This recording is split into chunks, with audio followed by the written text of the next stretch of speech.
Trump ఎలాంటి అంటేనంటే first బాగా బెదిరిస్తాడు, లొంగేడా లొంగ తీసుకుంటాడు, వాడు ఎదురు తిరిగాడు అనుకోండి మళ్ళీ కామ్ అయిపోతాడు.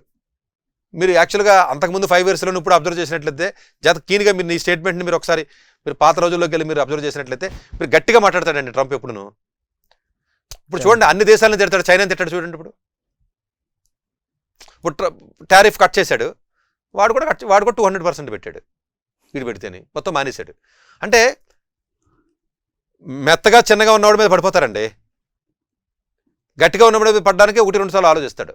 ఇప్పుడు ఈవెన్ అలెన్ మస్క్ కూడా చూడండి, అన్ని దేశాలను తిడతాడు, చైనాని తిట్టాడు, ఏమైనా తేడా వచ్చాడు కారు ఏమైపోద్దని భయవాడికి అట్ట అసలు ఈ కార్లు ఇవన్నీ.